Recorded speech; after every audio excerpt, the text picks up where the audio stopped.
Dear students, we shall continue our discussions on the university question paper. നമ്മൾ ആ കഴിഞ്ഞ വീഡിയോയിൽ 18 ക്വസ്റ്റിൻ്റെ ആൻസേഴ്സ് ആണ് ഡിസ്കസ് ചെയ്തത്. Now we shall come to the 19th question. 19ാമത്തെ ക്വസ്റ്റ്യൻ ആണ്. നമ്മൾ വളരെ സ്പീഡിൽ ഇതിൻ്റെ എക്സ്പ്ലനേഷൻ നിങ്ങൾ അതിൻ്റെ സൈഡിൽ എൻ്റെ ആൻസർ കൊടുക്കുന്നുണ്ട്. നിങ്ങൾക്കത് മനസ്സിലാകാൻ വേണ്ടി വളരെ സ്പീഡിൽ കാര്യങ്ങൾ പറഞ്ഞു പോവുകയുള്ളൂ. What you mean by greenwashing and consequences? Greenwashing, ആളുകളെ കബളിപ്പിക്കുന്നതിന് വേണ്ടി എല്ലാം ഗ്രീൻ പ്രോഡക്റ്റുകളാണെന്നും പറഞ്ഞ് മാർക്കറ്റിൽ ഇറക്കുക. അപ്പം നമുക്കൊരു ഗ്രീൻ, എവറിത്തിങ് ഗ്രീൻ, കൂടിയ വില വാങ്ങുക, അതാണ് green washing.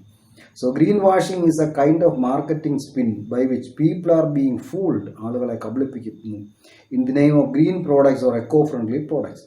The business tactics include green marketing and green PR. Green public relation ആണ്. People get deceived and assume that the product of green marketing that they are buying is environmentally friendly. ആളുകൾ environment friendly ആണെന്ന് വിശ്വസിച്ചുകൊണ്ട് പ്രോഡക്റ്റുകൾ വാങ്ങി ഉപയോഗിക്കുന്നു. The major consequences of green washing are unsustainable practices, then misleading public, ആളുകളെ, പൊതുജനങ്ങളെ തെറ്റിദ്ധരിപ്പിക്കുക. Global carbon emission, കൂടുതൽ കാർബൺ എമിഷന് കാരണമാകുന്നു. ആക്ച്വലി ഗ്രീൻ പ്രോഡക്റ്റ് അല്ല, ഗ്രീൻ പ്രോഡക്റ്റ് ആണെന്ന് ആളുകളെ തെറ്റിദ്ധരിപ്പിക്കുകയേ ചെയ്യുന്നുള്ളൂ. പിന്നെ climatic change, green washing is also contributing to climate change. The release of green house gases, then environmental pollution. ഇപ്പോൾ എൻവയോൺമെൻറ്റ് നമ്മുടെ ഒരു പൊല്യൂഷന് കാരണമാകുന്നു, എൻവയോൺമെൻറ്റിന് പൊല്യൂഷന് കാരണമാകുന്നു. ഇപ്പോൾ ഇതിൻ്റെ ഗ്രീൻ വാഷിങ്ങിൻ്റെ കോൺസിക്വൻസസ് ആണ്. ഇതൊരല്പം കൂടി എക്സ്പ്ലെയിൻ ചെയ്യണം. ഈ പോയിന്റുകൾ, ഈ പറഞ്ഞിരിക്കുന്ന 5 പോയിന്റുകളും ഓരോ ചെറിയ പാരാഗ്രാഫിൽ എക്സ്പ്ലെയിൻ ചെയ്യുക. Then 20th question briefly explain the ground of rejection of application for information by PIO. ഏതൊക്കെ സാഹചര്യങ്ങളിൽ ഒരു പബ്ലിക് ഇൻഫർമേഷൻ ഓഫീസർക്ക് ഒരു RTA ആക്ട് പ്രകാരം കൊടുത്തിരിക്കുന്ന ആപ്ലിക്കേഷൻ റിജക്റ്റ് ചെയ്യാം. According to section 7 section 1 of the RTA act, a public information officer may reject an RTA application only for reasons specified under section 8 or 9. അപ്പം RTA ആക്ടിലെ section 8ലോ 9ലോ വ്യക്തമായിട്ട് പറഞ്ഞിരിക്കുന്ന കാരണങ്ങൾ ഉണ്ടെങ്കിൽ മാത്രമേ ഒരു RTA ആപ്ലിക്കേഷൻ റിജക്റ്റ് ചെയ്യാൻ പാടുള്ളൂ. To this list of section 11 and 24 also may be added, which also create valid grounds for refusing access to information under specific circumstances. Grounds of rejection: 1. Incomplete request, then information is prejudicial or affect the sovereignty of the nation, രാജ്യത്തിൻ്റെ താല്പര്യങ്ങളെ adverse ആയിട്ട് ബാധിക്കാവുന്ന ഒരു ഇൻഫർമേഷനാണ്. Seek information which has been forbidden by published by any court, court നിരോധിച്ചിരിക്കുന്ന കാര്യങ്ങളാണ്. Information which may cause breach of privilege of parliament, പാർലമെൻറ്റിൻ്റെയോ അസംബ്ലിയുടെയോ ഒക്കെ പ്രത്യേക അവകാശങ്ങൾ അതിനെ ലംഘിക്കുന്നതാണ് എങ്കിൽ ആ ഇൻഫർമേഷൻ കൊടുക്കേണ്ട കാര്യമില്ല. Then information about commercial confidence, കൊമേഴ്ഷ്യലായിട്ടൊരു കോൺഫിഡൻഷ്യൽ മാറ്റർ ആണെങ്കിൽ പ്രൊവൈഡ് ചെയ്യേണ്ട കാര്യമില്ല.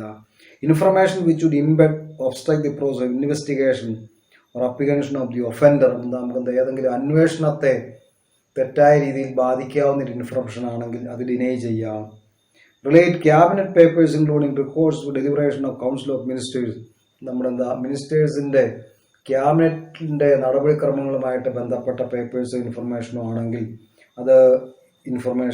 അത് കൊടുക്കേണ്ട കാര്യമില്ല. Unwarranted invasion of others privacy, മറ്റുള്ള ആൾക്കാരുടെ സ്വകാര്യതയിലേക്ക് കടന്നുകയറ്റത്തിന് വേണ്ടിയുള്ള ഒരു ഇൻഫർമേഷൻ ആണ് എങ്കിൽ. Then about occurrence of event which happen more than 20 years back, about occurrence or event which happen more than 20 years back, 20 വർഷത്തിന് പുറകുള്ള എന്തെങ്കിലും കാര്യമാണ് എങ്കിൽ അതിന് റിലവൻസ് ഇല്ലാത്തതുകൊണ്ട് അത് ഒഴിവാക്കാം.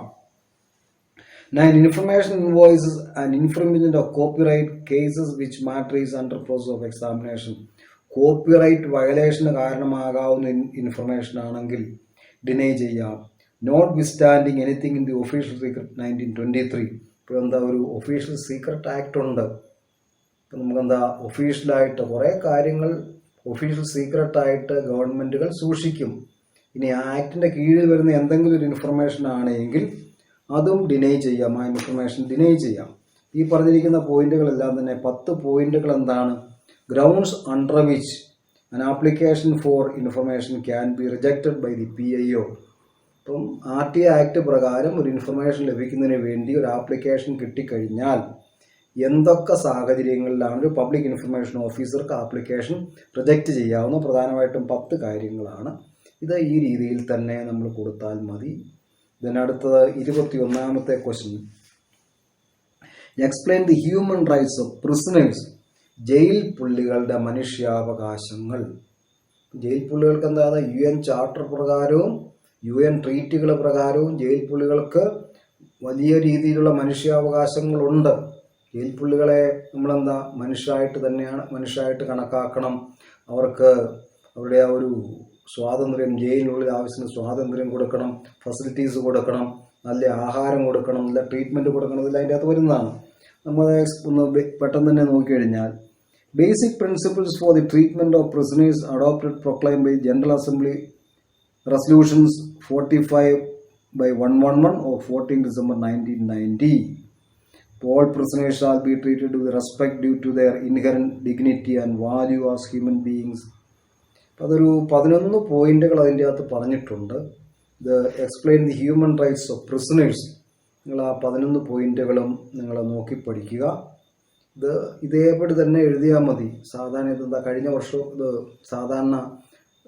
2022 ചോദിച്ചതാണ്. പല വർഷങ്ങളിലും ചോദിക്കാറുണ്ട്. ഒന്നെങ്കിൽ ഹ്യൂമൻ റൈറ്റ്സ് ഓഫ് പ്രിസണേഴ്സ്, അല്ലെങ്കിൽ human rights of minorities and children. ഇതൊക്കെ സാധാരണ റിപ്പീറ്റ് ആയിട്ട് ചോദിച്ചു വരുന്ന ക്വസ്റ്റ്യൻസ് ആണ്. നമ്മൾ ആ പാർട്ട് സിയിലേക്ക് മാറുകയാണ്. ഇതിൻ്റെ 21ാമത്തെ question human rights of prisoners. നിങ്ങൾ ആ നോട്ട് നോക്കി അത് പഠിക്കുക. ദെൻ പാർട്ട് സിയിൽ 2 ക്വസ്റ്റ്യൻ എഴുതാം. 22ാമത്തെ question, what are the different types of ecosystems. ഇപ്പോൾ നമ്മുടെ എക്കോസിസ്റ്റം, പലതരത്തിലുള്ള എക്കോസിസ്റ്റത്തിനെ കുറിച്ചാണ്. Different types of ecosystems. ഇനി എന്താണ് ecosystem?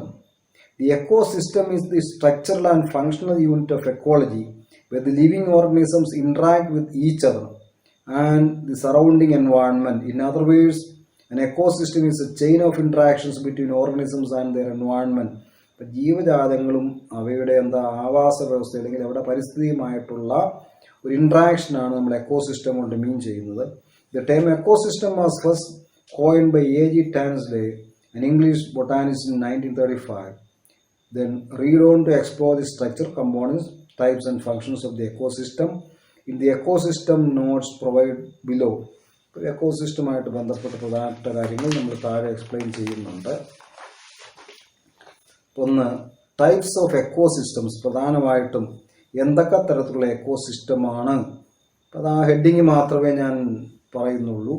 An ecosystem can be small as an oasis in the desert. ഇപ്പം ഒരു എക്കോസിസ്റ്റം എന്ന് പറഞ്ഞാൽ മരുഭൂമിയിലെ ഒരു ചെറിയ മരിപ്പച്ച പോലെ വളരെ ചെറിയൊരു ഏരിയ ആയിരിക്കാം.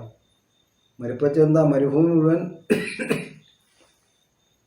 മണൽ നിറഞ്ഞ പ്രദേശത്ത് ഒരു ചെറിയ ഏരിയയിൽ മാത്രം ജലാംശവും ചെറിയ മുൾച്ചെടികളും ഈന്തപ്പനകളും ഒക്കെ വളരുന്ന ഒരു വളരെ ചെറിയൊരു ഏരിയയും അതൊരു എക്കോസിസ്റ്റമാണ്. So an ecosystem can be as small as an oasis in the desert or as big as an ocean spanning thousands of miles. There are 2 types of ecosystems, then terrestrial ecosystem, aquatic ecosystem. നമുക്ക് ഉപരിതല എക്കോസിസ്റ്റവും aquatic എന്ന് പറഞ്ഞാൽ ജലത്തിലെ എക്കോസിസ്റ്റവും. Terrestrial ecosystems. Terrestrial ecosystems are extremely land based ecosystem. ഭൂമിയുമായിട്ട് ബന്ധപ്പെട്ടതാണ്, ഭൂമിയുടെ ഉപരിതലവുമായിട്ട് ബന്ധപ്പെട്ട എക്കോസിസ്റ്റമാണ്. There are different types of terrestrial ecosystems distributed around various geological zones. There are as follows: forest ecosystem, നമ്മുടെ വനവുമായിട്ട് ബന്ധപ്പെട്ടത്, grassland ecosystems, tundra ecosystems and desert ecosystems. ആദ്യത്തെ forest ecosystem, grassland ecosystem, tundra ecosystem. Tundra ecosystems are devoid of trees and are found in cold climate or where rainfall is scarce. ഇപ്പം നമ്മുടെ മഴ കുറഞ്ഞ ഏരിയയിൽ കാണപ്പെടുന്ന ഒരു പ്രത്യേക എക്കോസിസ്റ്റമാണ് tundra ecosystem. Then these are covered with snow for most of the year. മഞ്ഞ് മൂടിക്കിടക്കുന്ന മഴ കുറഞ്ഞ ഏറ്റവും തണുത്തുറഞ്ഞ ക്ലൈമറ്റുള്ള ഏരിയയിലെ എക്കോസിസ്റ്റമാണ്. The ecosystem in Arctic or mountain tops in the tundra type. നമ്മുടെ ആർട്ടിക് റീജിയനിലും അന്റാർട്ടിക് റീജിയനിലൊക്കെയുള്ള എക്കോസിസ്റ്റമാണ് tundra ecosystem. Then desert ecosystem, മരുഭൂമിയിലെ എക്കോസിസ്റ്റം. ഇത് ഈ പറഞ്ഞിരിക്കുന്ന 4 തരത്തിലുള്ള എക്കോസിസ്റ്റം എന്താണ്? ഇത് ടെറസ്ട്രിയൽ എക്കോസിസ്റ്റത്തിൽ വരുന്നതാണ്. ദെൻ നമ്മൾ അക്വാട്ടിക് എക്കോസിസ്റ്റം വന്നു കഴിയുമ്പോൾ aquatic ecosystems are ecosystems body of water, എന്താ വെള്ളത്തിലെ അല്ലെങ്കിൽ ജലത്തിലെ എക്കോസിസ്റ്റമാണ്. These can be further divide into 2 types. വെള്ളം എന്തൊക്കെയാണ്? ഫ്രഷ് വാട്ടറും അതുപോലെ മറൈൻ എക്കോസിസ്റ്റം. ഇപ്പം സമുദ്രജലവും അല്ലെങ്കിൽ saline water, fresh water ecosystem, marine ecosystem. Then structure of ecosystem. The structure of an ecosystem is characterized by the organizations of both biotic and abiotic components. ജീവനുള്ളതും ജീവനില്ലാത്തതുമായ components ഒരു എക്കോസിസ്റ്റത്തിന്റെ സ്ട്രക്ചറിൽ ഉൾപ്പെടുത്തപ്പെട്ടിട്ടുണ്ട്. These includes the distribution of energy in our environment. It also includes the climatic conditions prevailing in that particular environment. ഇപ്പോൾ structure of environment ഓരോ particular എൻവയോൺമെന്റിലുമുള്ള climatic conditions ഉൾപ്പെടെയാണ് വരുന്നത്. Then the structure of an ecosystem can be split into 2 main components, namely biotic components. Biotic എന്താ? ജീവനുള്ളവ. Biotic ജീവനുള്ള ഘടകങ്ങളും അബിയോട്ടിക് ജീവനില്ലാത്ത നിർജീവമായ ഘടകങ്ങളുമാണ്. The biotic and abiotic components are interrelated in an ecosystem. ഇത് രണ്ടും പരസ്പരം ബന്ധപ്പെട്ടവയാണ്. It is an open system where the energy and components can flow throughout the boundaries. ഇപ്പോൾ ഇത് open സിസ്റ്റമാണ്, അങ്ങോട്ടും ഇങ്ങോട്ടും ഇത് ഫ്ലോ ചെയ്തുകൊണ്ടിരിക്കും. It is an open system where energy and components can flow throughout the boundaries. ഇപ്പം ഊർജത്തിനും മറ്റ് കമ്പോണൻസിനും ഒക്കെ എന്താ അങ്ങോട്ടും ഇങ്ങോട്ടും എപ്പോഴും ഫ്ലോ ചെയ്തുകൊണ്ടിരിക്കും. ഇത്രയും കാര്യങ്ങൾ നമ്മൾ ആ എക്കോസിസ്റ്റവുമായിട്ട് ബന്ധപ്പെട്ട പോയിന്റുകളാണ്. ഇതൊന്ന് എക്സ്പ്ലെയിൻ ചെയ്താൽ നന്നായിരിക്കും. ഓരോന്നൊക്കെ ഈ ഫ്രഷ് വാട്ടർ എക്കോസിസ്റ്റത്തിലൊക്കെ പോയിരുന്ന ഈ പോയിന്റുകളൊക്കെ നമ്മൾ ചെറിയ പാരഗ്രാഫുകളായിട്ട് കൊടുക്കുക. കാരണം 15 മാർക്ക് വന്നു കഴിയുമ്പം ചുരുങ്ങിയതൊരു 4 പേജെങ്കിലും ഉണ്ടായിരിക്കണം. ദെൻ 23ാമത്തെ ക്വസ്റ്റ്യൻ എന്താ? What you mean by biodiversity? ജൈവ വൈവിധ്യം നിങ്ങൾ എന്താണ് മീൻ ചെയ്യുന്നത്? Explain the various threats to biodiversity. പ്രധാനപ്പെട്ട ബയോഡൈവേഴ്സിറ്റി ജൈവ വൈവിധ്യമുള്ള പ്രധാനപ്പെട്ട ഭീഷണി എന്തൊക്കെയാണ്? ജൈവ വൈവിധ്യത്തിൻ്റെ നിലനിൽപ്പിനെ അഡ്വേഴ്സായിട്ട് ബാധിക്കാവുന്ന കാര്യങ്ങൾ എന്തൊക്കെയാണ്? ബയോഡൈവേഴ്സിറ്റി എന്താ? ജൈവ വൈവിധ്യം. Biodiversity describe the richness and variety of life on earth. ഭൂമിയിൽ എന്താണ് വെറൈറ്റി? ഇപ്പം richness, variety. Then it is the most complex and important feature of our planet. Without biodiversity, life would not sustain. ഇപ്പം ജൈവ വൈവിധ്യം ഇല്ലെങ്കിൽ ഭൂമിയിൽ ജീവൻ നിലനിൽക്കുകയില്ല. The term biodiversity was coined in 1985. 1985 ആദ്യമായിട്ട് ഈ ബയോഡൈവേഴ്സിറ്റി വാക്ക് തന്നെ ആരംഭിക്കുന്നത്. It is important in natural as well as artificial ecosystems. It deals with nature's variety, the biosphere. It refers to variabilities among plants, animals and microorganism species. Then biodiversity includes the number of different organisms and the relative frequencies in an ecosystem. It also reflects the organization of organisms at different levels. Biodiversity holds ecological and economic significance. It provides us with nourishment, housing, fuel, clothing, several other resources. It also extract monetary benefit through tourism. ജൈവ വൈവിധ്യത്തിൻ്റെ പ്രധാനപ്പെട്ട ബെനിഫിറ്റ്സാ പറയുന്ന tourism develop ആകും. Then അതുപോലെ തന്നെ നമുക്കെന്താ fuel, clothing, അതുപോലെ ഹൗസിങ്ങിന് ആവശ്യമായത്, nourishment, പോഷകാഹാരത്തിൻ്റെ availability, ഇതെല്ലാം എക്കോസിസ്റ്റത്തിൽ നമ്മുടെ ബയോഡൈവേഴ്സിറ്റിയുടെ ഭാഗമായിട്ട് ലഭിക്കുന്നതാണ്. Therefore, it is very important to have a good knowledge of biodiversity for a sustainable livelihood. നമുക്കെന്താ ജീവൻ നിലനിർത്തുന്നതിനുള്ള നമുക്കിതിനെക്കുറിച്ചൊരു നല്ല അറിവ് വേണം. നമ്മുടെ ബയോഡൈവേഴ്സിറ്റിയുമായിട്ട് ബന്ധപ്പെട്ട് നല്ലൊരു അറിവുണ്ടെങ്കിൽ മാത്രമേ നമുക്കെന്താ ഒരു സസ്റ്റൈനബിൾ ലൈവ്ലിഹുഡ് ഉണ്ടാക്കിയെടുക്കാൻ സാധിക്കുകയുള്ളൂ. പ്രകൃതിയെ ദോഷകരമായി ബാധിക്കാത്ത രീതിയിൽ നമ്മുടെ ജീവൻ നിലനിർത്താൻ ആവശ്യമായ ഒരു ഇൻകം ജനറേഷനും ഒക്കെ നടത്തണമെന്നുണ്ടെങ്കിൽ നമുക്ക് ഈ ബയോഡൈവേഴ്സിറ്റിയെക്കുറിച്ച് നല്ല രീതിയിൽ അറിവുണ്ടായിരിക്കണം. Then types of biodiversity. There are the following 3 types of biodiversity: the genetic biodiversity, species biodiversity and ecological biodiversity. ഈ 3 തരത്തിലുള്ള ബയോഡൈവേഴ്സിറ്റിയെക്കുറിച്ചും ഓരോ ചെറിയ പാരഗ്രാഫുകൾ എഴുതുക. Then major threats to biodiversity, എന്തൊക്കെയാണ് പ്രധാനപ്പെട്ട ഭീഷണികൾ നമ്മുടെ ഈ ജൈവ വൈവിധ്യത്തെയും അല്ലെങ്കിൽ ഭൂമിയിലെ ജീവജാലങ്ങളുടെ നിലനിൽപ്പിനെ അഡ്വേഴ്സായിട്ട് അഫക്റ്റ് ചെയ്യാവുന്ന പ്രധാനപ്പെട്ട ഭീഷണികൾ എന്തൊക്കെയാണ്? ഒന്ന്, ക്ലൈമറ്റ് ചേഞ്ച്, കാലാവസ്ഥാ വ്യതിയാനം പല ജീവജാലങ്ങളുടെയും നിലനിൽപ്പിനെ അഡ്വേഴ്സായിട്ട് ബാധിക്കാവുന്നതാണ്. പിന്നെ ഹാബിറ്റാറ്റ് ലോസ് ആൻഡ് ഡീഗ്രഡേഷൻ, ആവാസ വ്യവസ്ഥ നഷ്ടമാവുക. അതിനും ഡിഫറെൻറ്റ് റീസൺസ് ഉണ്ട്. ഇപ്പം കാലാവസ്ഥ മാറിക്കഴിഞ്ഞാൽ, ടെമ്പറേച്ചർ മാറിക്കഴിഞ്ഞാൽ, വെള്ളപ്പൊക്കം ഉണ്ടായിക്കഴിഞ്ഞാൽ ഇതൊക്കെ എന്താണ്? നമ്മുടെ ആവാസ വ്യവസ്ഥ ഇല്ലാതാക്കും. ദെൻ മലിനീകരണം, പൊല്യൂഷൻ, ഇതൊരു പ്രധാനപ്പെട്ട കാരണമാണ്. അത് എയർ പൊല്യൂഷനോ വാട്ടർ പൊല്യൂഷനോ സോയിൽ പൊല്യൂഷനോ ഒക്കെ ആകാം. ഈവൻ സൗണ്ട് പൊല്യൂഷൻ ഇതെല്ലാം എന്താണ് ബയോഡൈവേഴ്സിറ്റി അഡ്വേഴ്സായിട്ട് ബാധിക്കാവുന്നതാണ്. ദെൻ 4ാമത് പറഞ്ഞിരിക്കുന്നത് ഇൻവാസീവ് സ്പീഷീസ്, നമുക്കെന്താ അധിനിവേശ ജീവജാലങ്ങളാണ് invasive.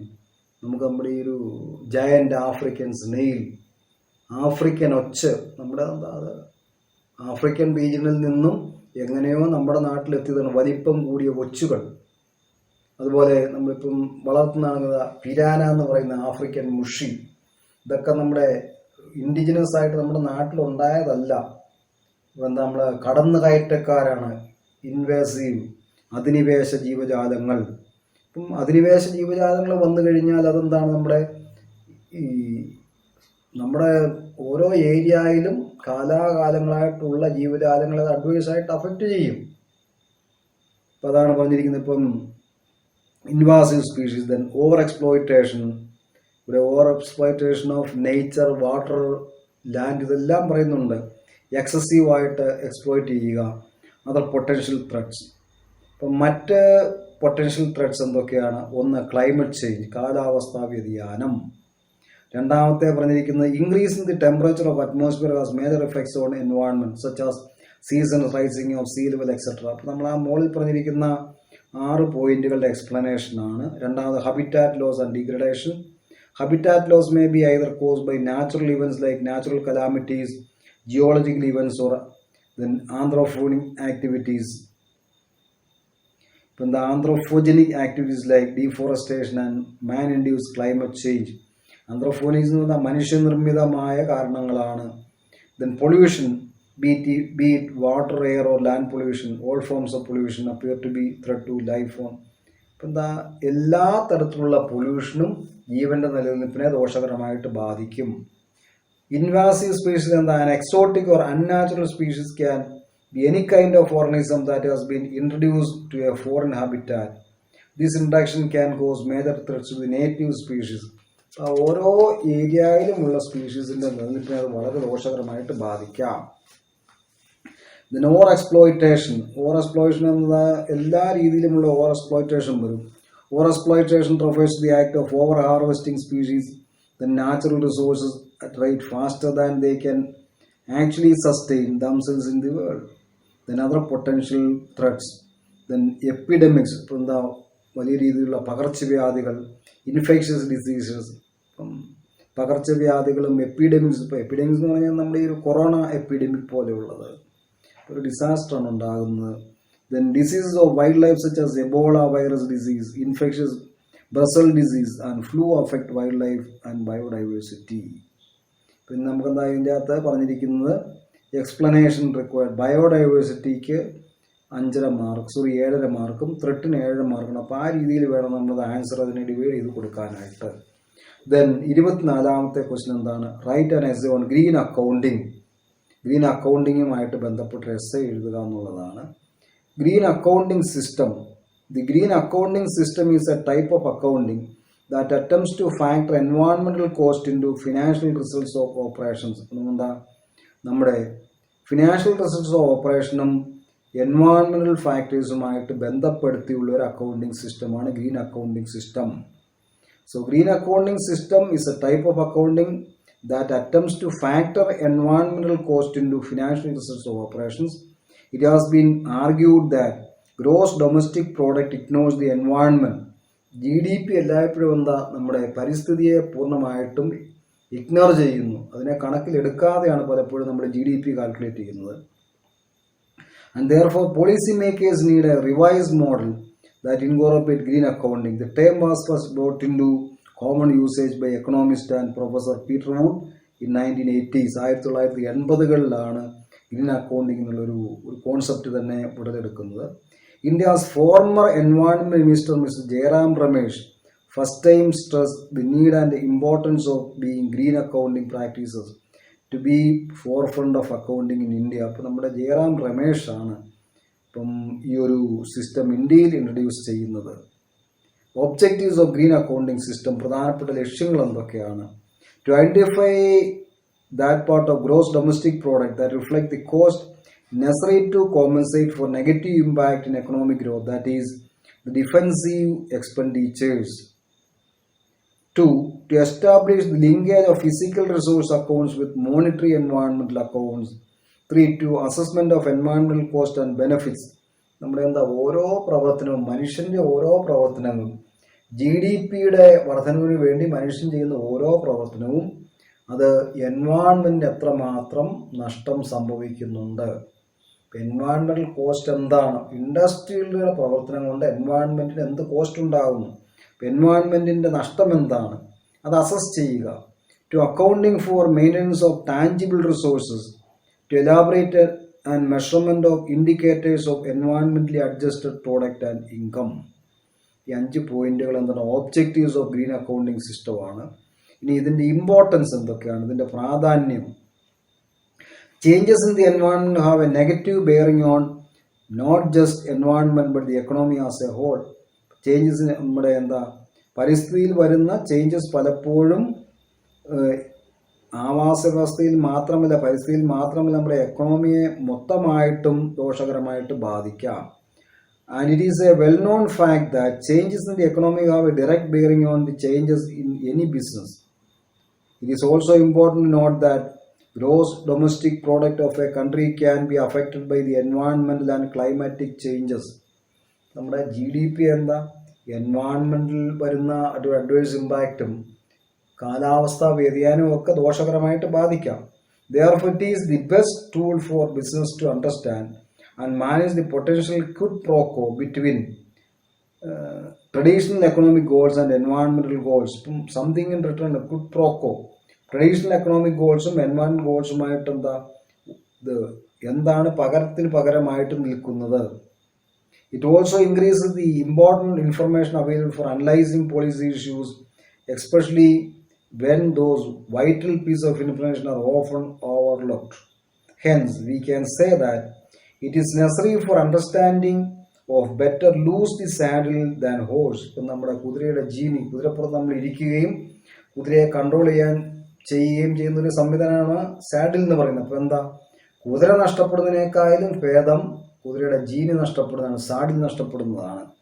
Enterprises designing their accounting system, organisations without taking എൻവയോൺമെന്റൽ cost into consideration should fulfil this requirement as soon as possible. എല്ലാ ഓർഗനൈസേഷൻസും എൻവയോൺമെന്റ് ഫ്രണ്ട്ലി ആയിട്ടുള്ള ഗ്രീൻ അക്കൗണ്ടിങ് സിസ്റ്റം ഡെവലപ്പ് ചെയ്യണം. ഓരോ ഇൻഡസ്ട്രിയും അല്ലെങ്കിൽ ഓരോ വ്യവസായവും അതിൻ്റെ പ്രവർത്തനം കൊണ്ട് എൻവയോൺമെൻറ്റിൽ വരുന്ന ഇമ്പാക്റ്റ് എന്താണ്, ലോസ് എന്താണ്, കോസ്റ്റ് എന്താണ്, ഇത് കണ്ടുപിടിക്കുന്നതിന് വേണ്ടിയുള്ള ഒരു അക്കൗണ്ടിങ് സിസ്റ്റം അഡോപ്റ്റ് ചെയ്യണം. Then forms of environmental accounting അല്ലെങ്കിൽ ഗ്രീൻ അക്കൗണ്ടിങ് ആണ്. എൻവയോൺമെൻറ്റൽ അക്കൗണ്ടിങ് തന്നെയാണ് green accounting. Environmental management accounting EMA ആദ്യത്തെ ഒരു ഫോമാണ്. This is an accounting with a particular focus on material and energy, flow information and environmental cost information. Then subsystems, a segment environmental accounting SEA, explanation നിങ്ങൾ നോക്കി പഠിക്കുക. Eco balance എൻവയോൺമെന്റൽ accounting EBEA, ഇതൊക്കെ വേണമെങ്കിൽ 2 മാർക്കിന്റെ പാർട്ടിലും ചോദിക്കാവുന്ന what is EBEA. Then corporate എൻവയോൺമെന്റൽ അക്കൗണ്ടിങ് CEA, ഇതെല്ലാം എന്താണ്? ഫോംസ് ഓഫ് എൻവയോൺമെന്റൽ അക്കൗണ്ടിങ് ആണ്, ഡിഫറെന്റ് ടൈപ്സ് ഓഫ് എൻവയോൺമെന്റൽ അക്കൗണ്ടിങ്. ദെൻ മൂന്നാമത്തെ നമ്മൾ ഈ പറഞ്ഞിരിക്കുന്ന ഒന്നാമത്തേത് എൻവയോൺമെൻറ്റൽ മാനേജ്മെൻറ്റ് അക്കൗണ്ടിങ്ങിൻ്റെ കീഴെയാണ് വരുന്നത് segment environmental accounting, SCA, eco balance environmental accounting, എന്താ EBEA, corporate environmental accounting, CEA. അപ്പോൾ ഈ ABC ഇത് മൂന്നും എൻവയോൺമെൻറ്റൽ മാനേജ്മെൻറ്റ് അക്കൗണ്ടിങ്ങിൻ്റെ കീഴിൽ വരുന്നതാണ്. രണ്ടാമത്തെ ഫോമായിട്ട് പറയുന്നത് എന്താ, എൻവയോൺമെൻറ്റൽ ഫിനാൻഷ്യൽ അക്കൗണ്ടിങ്, എന്താ EFA. This is a financial accounting with particular focus on reporting environmental liability cost and the significant environmental cost. അതിൽ രണ്ടാമത്തേത് എൻവയോൺമെൻറ്റൽ ഫിനാൻഷ്യൽ അക്കൗണ്ടിങ് EFA, മൂന്നാമത് എൻവയോൺമെൻറ്റൽ നാഷണൽ അക്കൗണ്ടിങ് ENA. ഇനി ഇതിൻ്റെ അഡ്വാൻറ്റേജസ് എന്തൊക്കെയാണെന്ന് നോക്കുക. Advantages of environmental accounting. 1. Discloses utilization of natural resources. ഓരോ വ്യവസായവും എത്രമാത്രം നാച്ചുറൽ റിസോഴ്സസ് ഉപയോഗിക്കുന്നുണ്ട് എന്നുള്ളത് ഡിസ്ക്ലോസ് ചെയ്യുന്നു, വെളിപ്പെടുത്തുന്നു. ഒരു എൻവയോൺമെൻറ്റൽ അക്കൗണ്ടിങ്ങിലും ഗ്രീൻ അക്കൗണ്ടിങ്ങിൽ അതിനൊരു പ്രാധാന്യം കൊടുക്കുന്നുണ്ട്. രണ്ടാമത് സോഷ്യൽ കോൺട്രിബ്യൂഷൻ ബൈ കോർപ്പറേറ്റ്സ്. ഇപ്പം എന്താ, നമ്മുടെ ഒരു കോർപ്പറേറ്റുകളുടെ വലിയ കമ്പനികൾക്ക് സോഷ്യൽ കോൺട്രിബ്യൂഷൻ എന്താണ്, അവരുടെ സൊസൈറ്റിക്കുള്ള കോൺട്രിബ്യൂഷൻ എന്താണ്. ഈ CSR പ്രോജക്റ്റുകളൊക്കെ ഇതിൻ്റെ ഭാഗമായിട്ട് വരുന്നതാണ്. സോഷ്യൽ റെസ്പോൺസിബിലിറ്റി, കോർപ്പറേറ്റ് സോഷ്യൽ റെസ്പോൺസിബിലിറ്റിയുമായിട്ട് ബന്ധപ്പെട്ട പ്രോജക്റ്റുകൾ. ദെൻ മൂന്നാമത് എൻവയോൺമെൻറ്റൽ പ്രൊട്ടക്ഷൻ. ഇതിൻ്റെ അകത്ത് എന്താ, ഇതിൻ്റെ അഡ്വാൻറ്റേജസും ഡിസഡ്വാൻറ്റേജസും എല്ലാം ഉൾപ്പെടെ ഇതൊരു എലാബറേറ്റ് ആയിട്ടുള്ള essay ആയിട്ടാണ് നമ്മൾ കൊടുക്കുന്നത്. ഇതിൻ്റെ പ്രധാനപ്പെട്ട എന്താ, അക്കൗണ്ടിങ്ങിൻ്റെ ലിമിറ്റേഷൻസ് എന്തൊക്കെയാണ്. 1 is non recognition of environmental expenditure. ഇതെന്താ, അംഗീകരിക്കപ്പെട്ടിട്ടില്ല. ഗവൺമെൻറ്റൽ ഏജൻസികൾ ഇതിനു വേണ്ടിയുള്ള ചെലവിനെ എന്താണ് റെക്കഗ്നൈസ് ചെയ്തിട്ടില്ല, അംഗീകരിച്ചിട്ടില്ല. Non marketed goods and services, consumption of natural capital. ഈ പറഞ്ഞിരിക്കുന്ന 3 പോയിന്റുകൾ എൻവയോൺമെൻറ്റൽ അക്കൗണ്ടിങ്ങിൻ്റെ ലിമിറ്റേഷൻസ് ആണ്. ഇതിൻ്റെ അഡ്വാൻറ്റേജസും ലിമിറ്റേഷൻസും ഒക്കെ 2 മാർക്കിനൊക്കെ ചോദിക്കാവുന്നതാണ്. What are the advantages of environmental accounting. അപ്പം നമ്മളെന്താ ഒരു 1-2 എക്സ്പ്ലെയിൻ ചെയ്യുക, അതിൻ്റെ പോയിന്റ് എക്സ്പ്ലെയിൻ ചെയ്യുക. ദെൻ 25ാമത്തെ question, explain the evolution of human rights. അപ്പം ഹ്യൂമൻ റൈറ്റ്സിൻ്റെ എവല്യൂഷൻ എന്താണ്. അപ്പം the concept of human rights has originated from different schools of thoughts which are based on different religions. പല റിലീജിയൻ്റെ അകത്തും പല രീതിയിൽ ചിന്താരീതിയിൽ നിന്നുമൊക്കെയാണ് ഈ ഒരു ഹ്യൂമൻ റൈറ്റ്സിനെ കുറിച്ചുള്ള ഒരു കോൺസെപ്റ്റ് തന്നെ ഉരുത്തിരിയുന്നത്. The foundation of the concept of human right was laid on by all religious traditions, Hinduism, Jainism. എല്ലാ മതങ്ങളിലും മനുഷ്യാവകാശങ്ങളുടെ ഒരു ഫൗണ്ടേഷൻ ഉണ്ട്. The evolution of human rights dates back over hundreds of years. Many multilateral treaties and human rights arose out of war. 2ാം ലോകമഹായുദ്ധത്തിന് ശേഷമാണ് മനുഷ്യാവകാശങ്ങളുടെ പ്രാധാന്യം ലോകത്തിന് ബോധ്യപ്പെടുന്നത്. In the wake of Second World War, before the creation of United Nations in 1945, significant progress in protecting human rights has been made. In the field of international law, the oldest branch of human rights is protecting human rights in armed conflict and to relieve human sufferings. ഇപ്പോൾ നമ്മുടെ ഈ യുദ്ധങ്ങളിലൊക്കെ സാധാരണക്കാരെ protect ചെയ്യുക. ഇതിൻ്റെ ഈ പ്രധാനപ്പെട്ട mile stones എന്തൊക്കെയാണ്, ഒരു 11 പോയിന്റുകളാണ് അതിൻ്റെ ഉൾപ്പെടുത്തിയിരിക്കുന്നത്. ഞാൻ ആ ഓരോ പോയിന്റും പെട്ടെന്ന് തന്നെ എക്സ്പ്ലെയിൻ ചെയ്യുന്ന പോവുകയാണ്. 1. The origin of human rights are ideally pinpointed to the year 539 BC. ഇപ്പം 539 BC, ക്രിസ്തുവിന് മുമ്പ്. അത്രയും നമുക്കെന്താ ഒരു പിന്നിലേക്ക് പോകണം ഹ്യൂമൻ റൈറ്റ്സിൻ്റെ ഒറിജിൻ നോക്കണമെന്നുണ്ടെങ്കിൽ. When the troops of Cyrus the Great conquered Babylon, then Cyrus freed the slaves, declared that all people had the right to choose their own religion and establish racial equality. 539 BCയിൽ Cyrus ചക്രവർത്തി ആണ് ആദ്യമായിട്ട് ഈ human റൈറ്റ്സിൻ്റെ ഒരു കോൺസെപ്റ്റിന് കൊടുക്കുന്നത്. അപ്പോൾ എന്താ, യുദ്ധത്തിൻ്റെ ഭാഗമായിട്ട് ബാബിലോൺ പിടിച്ചെടുത്ത് കഴിഞ്ഞപ്പോഴെന്താ അവിടുത്തെ തടവുകാരെ എല്ലാം ഫ്രീ ആക്കി വിട്ടു. ദെൻ അടുത്തെന്താ, these and other principles were recorded on a big clay cylinder known as the Cyrus cylinder, whose provisions served as the inspiration for the first 4 articles of Universal Declaration of Human Rights. Then another another cornerstone in human rights history is represented by the promulgation of Magna Carta in 1215. 1215 Magna Carta മറ്റൊരു പ്രധാനപ്പെട്ട mile stone ആണ്. Then 3, an evolution of concept expressed with the Magna Carta is represented by the English Bill of Rights. അപ്പോൾ നമ്മൾ ആ English bill of rights അതും വരുന്നതാണ് 1869 William മൂന്നാമനും Mary ടൂവും. ഇവർ രണ്ടും കോ റൂളേഴ്സായി മാറിക്കഴിഞ്ഞപ്പോൾ ഇപ്പം എന്താ കിങ് ജെയിംസ് ടു അവരെ ഓവർത്രോ ചെയ്തിട്ട് സ്ഥാനഭ്രഷ്ടനാക്കിയിട്ട് വില്യം 3യും മേരി ടൂവും ഇംഗ്ലണ്ടിൻ്റെ ഭരണാധികാരികൾ മാറിക്കഴിഞ്ഞപ്പോൾ അവരെ ഒപ്പുവെച്ച ഒരു ഹ്യൂമൻ റൈറ്റുമായിട്ട് ബന്ധപ്പെട്ട ഒരു ട്രീറ്റിയാണ്. ഇപ്പോൾ എന്താണത് ഇംഗ്ലീഷ് ബിൽ ഓഫ് റൈറ്റ്സ്. അത് മറ്റൊരു കോർണർ സ്റ്റോൺ ആണ്. ദെൻ 4ാമത് declaration of rights of man and other citizen adopted in 1789 by France National Assembly. French റവല്യൂഷൻ്റെ ഭാഗമായിട്ട് മനുഷ്യൻ്റെയും പൗരന്മാരുടെയും അവകാശങ്ങൾ 1789 French National Assembly, France National Assembly അത് അംഗീകരിക്കുന്നു. അതൊരു മറ്റൊരു മൈൽ സ്റ്റോൺ ആണ്. Then the birth of human rights is started with Geneva Convention in 1864, in which the International Red Cross was officially recognized. Then Hague Convention in 1899 and 1907, and Second Geneva Convention in 1906, as it continued law of warfare. ഇതെല്ലാം പ്രധാനപ്പെട്ട mile stones ആയിട്ട് വരുന്നതാണ്. 7ാമത് during the first half of 20th century League of Nations. ഇപ്പോൾ UN മുമ്പുണ്ടായിരുന്ന ഒരു organisation League of Nations, forming alliance of nations for mutual benefit and International Labour Organisation ILO. 8ാമത്തെ point formation of United Nations.